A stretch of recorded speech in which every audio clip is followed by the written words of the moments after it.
This video is sponsored by AliExpress.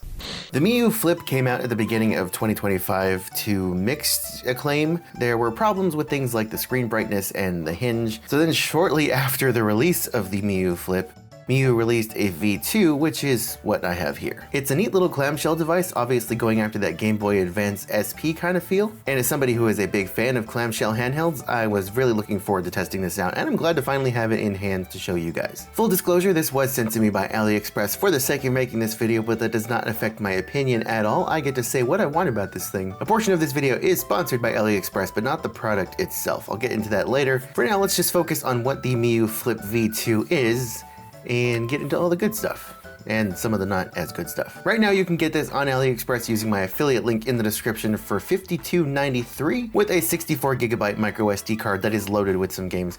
And you can get it for a little bit cheaper if you use one of the discount codes in the description. It's got a quad-core Cortex A55 dual-core 1.8 GHz processor, a 480p IPS display, and a 3000 mAh battery, which should get you a decent amount of time playing this thing, but we'll get a little bit more into that a little bit later. It's got Wi-Fi and it's got Bluetooth. Apparently the V1 did not have Bluetooth, but this one absolutely does. It is available in a number of color options. I chose the 16-bit version because I really like the slate gray color. And I am also a big fan of the Super Nintendo style buttons. Speaking of which, you've got your face buttons here, obviously, your D-pad on the left, which is kind of a skinny looking D-pad. Am I crazy in saying that? But it's a good D-pad, which I'll tell you a little bit more about in a second. We've got a menu button here, your start and select down here in the bottom. Two thumbsticks, both of which are improved apparently over the original version. I don't have the original version, if that's not clear, so I can't really compare between the two. I'm just telling you what I know based off of what I looked into as far as the differences between the V1 and the V2. And on the outside on the left here, we've got the volume buttons and a micro SD card slot. This one came with a 64GB micro SD card from Kioxia, which is a reliable enough brand that you don't really have to replace this one in my opinion. This is going to be your main SD card slot where you load up the OS, but you can also put games on it if you want to, which is how this one is set up out of the box. There is a second slot on the other side for your games if you want to have a 2 SD card slot set up. You've also got a power button here, some LED lights there. I'm not 100% sure what that little dot is now that I look at it. I haven't noticed it until now. I'm assuming maybe it's some kind of microphone for maybe games where that might come in handy, maybe DS games and whatnot. At the bottom, you've got your USB-C charging port and a headphone jack. At the top, you've got 4 shoulder buttons, a mini HDMI port in case you want to connect this thing to a TV or a monitor, and an OTG USB-C port for connecting things like dongles, controllers, and so on. Along the back, you've got this little grill here, and I assume these are some vents just to get a little bit of heat out in case this thing gets a little hot, which in my experience has not happened so far.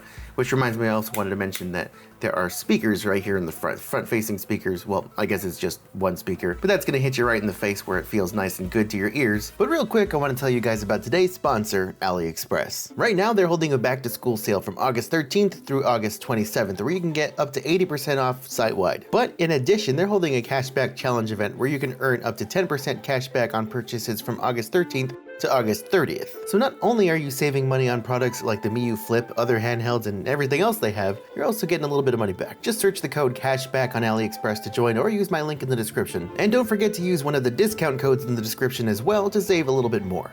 Thank you to AliExpress, and now back to the video. Now, one of the things that's supposed to be an improvement over the original is the hinge. The hinge on the original one was apparently problematic and it had issues where it would break. This one apparently also is not perfect, but it is improved. And it's supposed to be a stronger, more durable metal hinge versus the plastic hinge on the original. Now, I could definitely say that this is a strong hinge. I mean, it is one of probably the strongest hinges I've ever experienced on a handheld. I've only held an original Game Boy Advance SP, I think maybe once in my life, and that was like over 20 years ago when I feel very old now. But anyway, so I don't know how the hinge would compare to that, but I will definitely say that this is a very thick, sturdy, clicky hinge. It's very satisfying, honestly, but my goodness, it takes more force than you would think to open a hinge, especially if you're used to something like the Anbernic RG 35XX SP that I have here. Look at the clamshell, look at just how smooth that is. It doesn't feel cheap, it doesn't click into place other than that one position, but man, it is way easier to just flip open like that. I mean, compared to the one on the Anbernic, this thing is like super easy to open. You just flip it open and then it opens all the way like that. It only has that kind of one position, maybe all the way back if you want it. Maybe not as versatile as having multiple positions like the Miyoo, but I mean, personally, I only play with it all the way open like this, and it's just way easier to open, and this hinge is still held up after all this time. This is one of the original models. Now, speaking of the Anbernic, I am very happy with the controls on the Miyoo. The buttons, they just feel feel very good. The D-pad feels great, the buttons feel great. They're tactile, but they're not like clicky and they're not overly tactile. They feel good, they are very usable buttons. The original models of the Anbernic had a problem where the buttons were very loud and very clicky. Now I have modded mine to where the buttons are less clicky, but they also take a lot more force than you would expect. And that is still kind of a problem with this one, even after I've modded it. But that issue is pretty much non-existent with the Miyoo. You press the buttons the way you would expect to press them, and they press, and it just feels good. People, myself included, love the buttons on the Miyoo Mini, and I don't know if these would be the same kind of switches on the Flip, but I will say that Miyoo has done it again with the buttons here. They do feel really good. I don't want to jump to conclusions, but I feel like this D-pad is one of the best, in recent memory at least, for any of these handhelds that I've reviewed. You can pull off easy diagonals in fighting games without any accidental diagonals, at least that I've noticed. The face buttons are very flat and smooth. They kind of have a bit of a glossy coating. A lot of face buttons on these handhelds are a little bit more rounded at the top, but these are really flat, and for some reason that just kind of makes them feel nice. I don't know, maybe it's a weird preference thing, but I really like how these feel. The thumbsticks also feel great. I often use Mario 64 and Sonic Adventure 2 to test out thumbsticks on these handhelds, and I am very happy with these. Movement in Mario 64 is as snappy and tight as you would want. And I didn't die a bunch in City Escape on Sonic Adventure 2 like I do on a lot of these handhelds. Now just a quick size comparison compared to the RG35XX SP.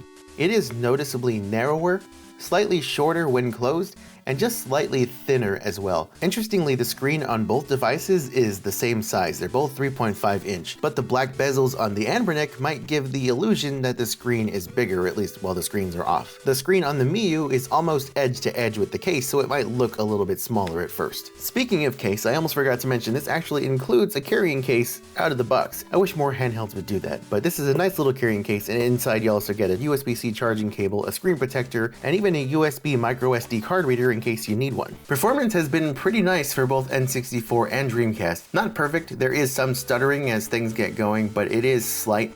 And I think after a while that stuttering does seem to kind of go away as it's maybe compiling shaders and just kind of warming up. You might not even see it on camera, but I did notice it in person for a bit that there was just a bit of stuttering, but overall things have been pretty smooth. I was very surprised by PSP performance on this thing. Usually devices in this price range kind of struggle to play God of War Chains of Olympus, which is one of the harder games to run on PSP, and yet it was actually running pretty well. By default it does stretch the image to fit the screen, which actually does cause it to slow down because it is technically trying to render more pixels, but as long as you go into the settings and uncheck the stretch box, it goes to the correct aspect ratio for a PSP and the game's just run better. It's not fully consistent. God of War did dip below 30 frames per second, and Tekken 6, which is supposed to run at 60 frames per second, did dip as well. But for the price, I mean, if you want to play PSP games, this could be a good one. The only thing is with this screen size, it is a little bit hard to see depending on the game you're playing. I've never tried Saturn emulation before. I know it's still not the best compared to most other systems out there, and that's kind of evident in games like Virtua Fighter 2. It felt like that just ran really slow and not great. I don't know if that's true of the original on original hardware, yet Panzer Dragoon 2 seems to run perfectly. So if you're into Saturn emulation and you know what games run well, load them up on here and give them a shot. DS performance seems to be fine, I mean as far as frame rate goes and whatnot, but I am having some weird flickering issues, especially when swapping between screens.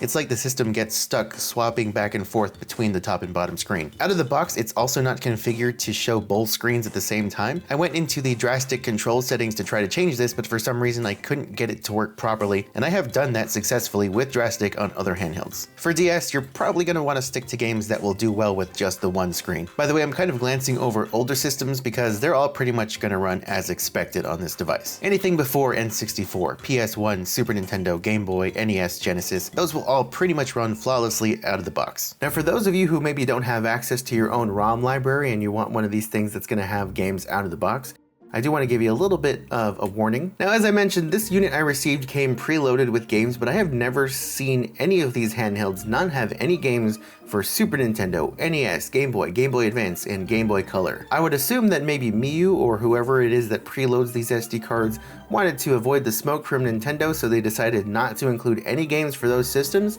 But there's DS games on here. No Pokemon though, but it's just doesn't really make sense. I ended up throwing some of my own ROMs on here for all those missing Nintendo systems, and I was very surprised to find the box art is already scraped.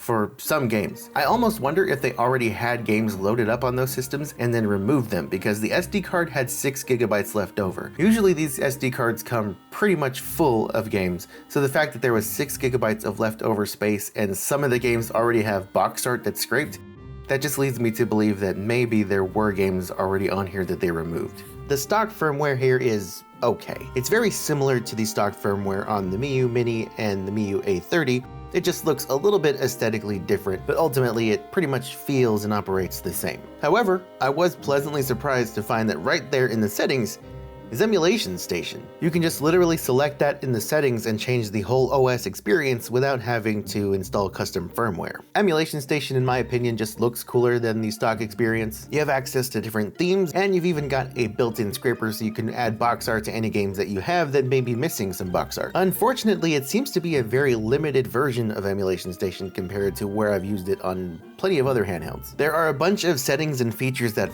for the life of me, I just cannot seem to find. No per system advanced configuration, no autosave and autoload, no ports master. It's still the better experience, at least visually, in my opinion. There are a few custom firmware options out there if you want to set that up for the Miyoo Flip. I have covered Newly on a different handheld, which I will link up here. You can check that out if you want to see what that looks like. That is one of the options that's available for the Miyoo Flip.